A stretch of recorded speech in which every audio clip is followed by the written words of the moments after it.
তোমাকে অযোধ্যার সিংহাসনে বসে আজ আমরা আনন্দ উপভোগ করব। ওরে ভাই, তুই আমায় এত ভালোবাসিস, তবে সত্যই যদি তোদের বাড়ির বাসনা তাই হয়, তবে শোনা, তোমাকে আমরা অযোধ্যার সিংহাসনে বসিয়ে দিই। এমন সময় রামচন্দ্র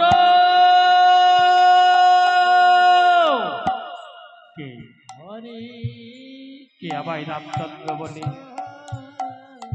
কে যেন আমায় পেছন থেকে ডাকে। আমি তো কিছুই বুঝতে পারছি না কি আমায় বুঝতে পেরেছি। আজ এই আনন্দের দিনে হয়তো আজ তারাও বুঝি আনন্দ উপভোগ করতে এসেছে, তারাও বুঝি আবার সঙ্গী হতে এসেছে। তবে যেই হোকটা কেন, ওই লক্ষণ একটি এবার দেখে আইতো ভাই, কি আমায় রামচন্দ্র বলে স্মরণ করেছে। ওগো দাদা, তোমার কথা মতো আমি তাই যাচ্ছি, দেখি তাই লক্ষ্য করে দেখতে পেলি একই প্রজাগণ এসেছে। আসুন প্রজাগণ, এসে আপনি আসন গ্রহণ করুন। একই রামচন্দ্র, শুনলাম তুমি নাকি অযোধ্যার রাজা হতে চলেছে।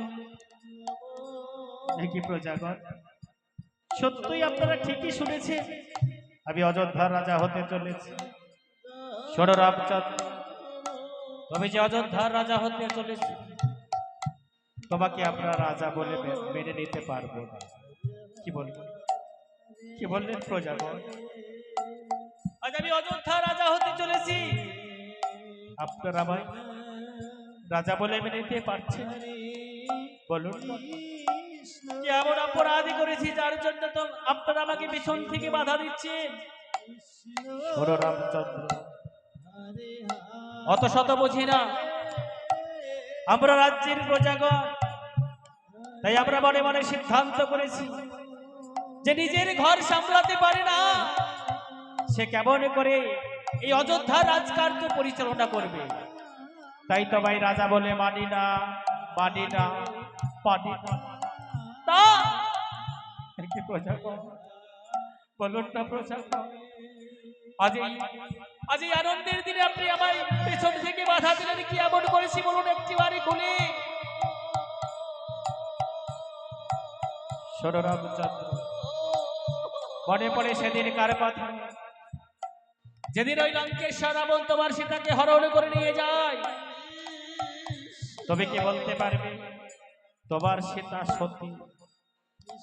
তাই তো আমরা মনে মনে সিদ্ধান্ত করেছি ওই পরপুরুষের সঙ্গে যে ছিল তাকে আমরা কখনোই সতী বলে মেনে নিতে পারবো না। তাই তো তোমার সীতা অসতী, অসতী, অসতী।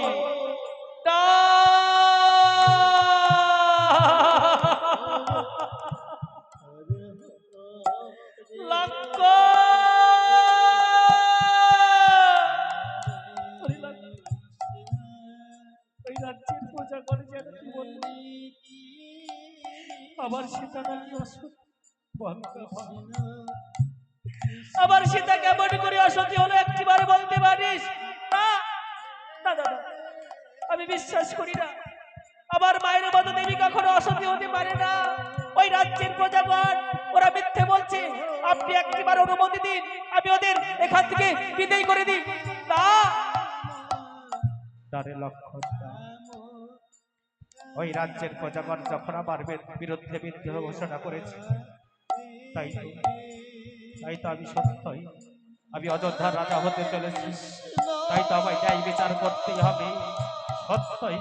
সত্যই যদি তাই হয়, শোনো রামচন্দ্র, শোনো রামচন্দ্র, শোনো, এখনো বলছি তোমাকে আমরা রাজা বলে মানছি না, মানছি না, মানছি না।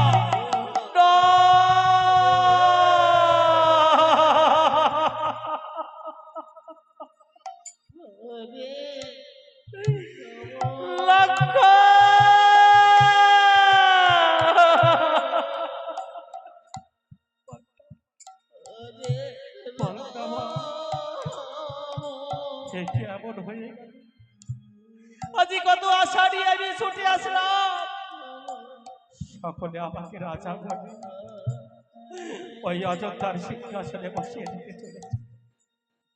আজি প্রজাগণ আমার বিরুদ্ধে বিদ্রোহ ঘোষণা করলো, আবার সীতা নাকি অসতী। লক্ষণ সত্যই যদি তাই হয়, ওই রাজ্যের প্রজাগণ আমার বিরুদ্ধে যখন বিদ্রোহ ঘোষণা করেছে, আমি যে অযোধ্যা রাজা হতে চলেছি, তাই তো আমায় ন্যায় বিচার করতেই হবে। আমি বিলম্ব করব না, আমি এক্ষুনি ছুটে যাব সীতার শয়ন কক্ষে। সীতার শয়ন কক্ষে গিয়ে আমি দেখব সত্যই যদি আমার সীতা অপরাধ করে থাকে, তাহলে আমি তাকে উপযুক্ত শিক্ষা দেব। চল লক্ষণ চল, আর বিলম্ব করব না, আমি যে আর স্থির থাকতে পারছি না। দাদা না না দাদা না, তুমি অমন করে বলো না দাদা, এ হতে পারে না। ওরে লক্ষণ, ভাই পাঁচটা ভাই, সত্য যদি অপরাধ করে থাকে অপরাধী সে সাজা পাবে, আর অপরাধ যদি না করে তাহলে কোনো সাজা পাবে না। চলো ভাই একটিবার সীতার শয়ন কক্ষে যায়। ঠিক আছে দাদা, তবে তাই চলো। হরি বল হরি বল। কৃষ্ণ হরে কৃষ্ণ কৃষ্ণ কৃষ্ণ এদিকে হরে সীতা দেবী তার সখীকে নিয়ে আজ মনের আনন্দে হরি বল হরি বল। হরে রাম রাম রাম হরে